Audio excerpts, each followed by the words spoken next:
Hi, I'm Dr. Lori Schwartz-Reichel. My career began in music education where I learned the importance of a key change, a shift, in the tonal center of a piece of music, often used to inject energy or produce significance.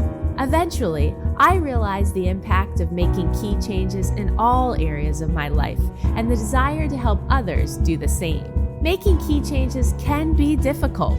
I certainly don't have all the answers, but I do like to pose questions for reflection and offer actionable key changes for us to attempt in both our working and living situations. Together, we can unlock our greatest potential in collaboration with those we love, serve, and lead. Let's discover how we can grow together by making key changes. This is episode number 55, and if you are familiar with the pattern of the show, then you know it's review day, and we will review the previous 4 episodes. This allows us to spend a bit more time on a particular subject and ensure that we are making the necessary key changes to grow.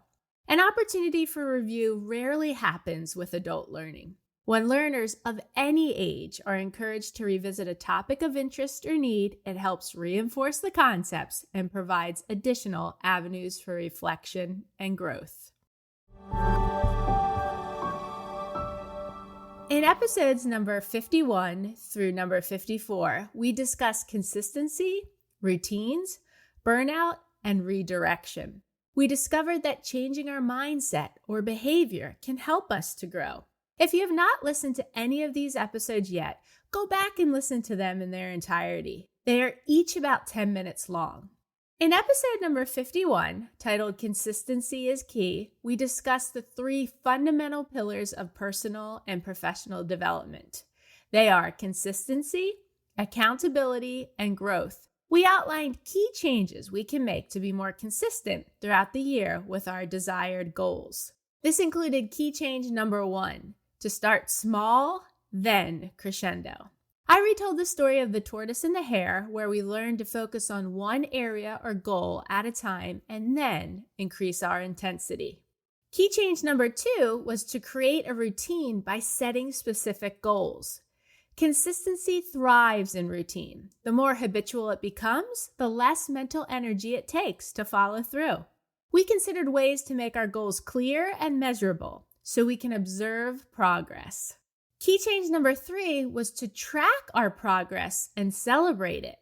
Tracking our progress not only provides motivation, but also helps us recognize how far we've come. We should recognize and reward ourselves for the small milestones. This keeps our motivation high and helps us to stay excited about our goals. Key change number 4 is to stay flexible. We considered how we may need to reevaluate and adapt our goals if we aren't producing at our desired pace or product. And finally, key change number 5 is to surround ourselves with support. Allow others to help us remain consistent. Accountability and encouragement from others can boost our commitment and keep us motivated. The support of our loved ones or colleagues will help us to grow. In episode number 52, titled Does Consistency Help or Hinder?, we asked the questions, what happens when we get bored with consistency or feel it limits our adaptability? How can consistency help or hinder our ability to make key changes to grow? We acknowledge that consistent habits are not always healthy habits, and changing routines can be tricky. We explored the importance of flexibility and knowing when to adapt or change our approach so we can keep growing. We discovered 5 signs that can help guide us when consistency may require a key change. Number 1, we feel stuck or uninspired. Number 2, we do not notice progress. Number 3, we feel burnt out. Number 4, we are afraid to change. And number 5, we have grown beyond the initial goal. Sometimes others will notice things before we do, or they may have a unique perspective to consider. Reflect on their feedback and include them in a shared vision. Making key changes together is our ultimate goal to grow. In episode number 53, titled Beat Burnout, we asked the question, how can organizations make the necessary key changes to beat burnout in collaboration with those it serves and leads? Burnout often results from feeling overwhelmed, underappreciated, or disconnected from one's work or personal goals. While burnout is most associated with work, it can also affect personal life or caregiving roles. Burnout's impact on health can lead to decreased productivity, lower morale, and strained relationships at home and in the workplace. Burnout is a three-component syndrome of exhaustion, cynicism, and inefficacy that arises in response to chronic stressors from cognitive, emotional, or physical exhaustion. Burnout is a clear sign of overextended limits, and it can feel isolating. By examining the root causes of burnout and addressing them, it's possible to beat burnout, recover from it, and prevent future burnout. We discovered 5 key changes to beat burnout individually and within our company or organization. Key change number 1, recognize and examine the symptoms of burnout. Key change number 2, set boundaries and take breaks. Key change number 3, connect with others. Key change number 4, follow up to identify how people are doing and what they still need. And key change number 5, show gratitude by letting others know they are appreciated. Finally, in episode number 54, titled Redirection, Not Rejection, we considered key changes for how rejection can unlock a different path or perspective for redirection. Key change number 1, rejection can be an opportunity for reflection. Rejection can force us to step back and assess our goals, skills, or approach. Key change number 2, rejection can refine our approach. Rejection helps us reevaluate and improve what we are doing. Key change number 3, rejection can lead to new opportunities. Sometimes rejection is simply a redirection to a more fitting opportunity.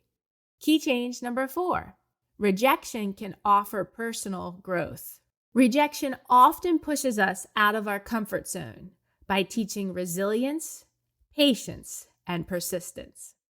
And key change number 5, it's important to remember that rejection is not always personal. External factors may be at play, such as timing, competition, or a shift in priorities, which has nothing to do with our worth. As we discussed in the last few weeks, changing our mindset or behavior can help us to grow.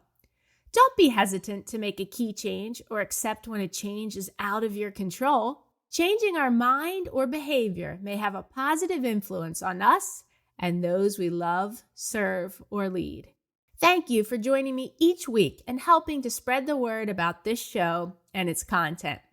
My main work is public speaking. So if you feel any of my talks or courses would add value to your school district, company, or organization, let's have a conversation. How are we making key changes to change our mind or behavior? Thanks for listening. If you haven't done so yet, please consider rating and reviewing the Making Key Changes podcast on the Apple Podcast app. If you found this episode helpful, please consider sharing it with others and joining me again next week. In my coming episodes, I'll discuss topics that are most passionate to me, along with things I've been researching or areas of my life I have changed or want to change. You can learn more about me on my website, makingkeychanges.com. Feel free to message me through there or reach out on social media. I'd love to hear from you and learn about what key changes you hope to make.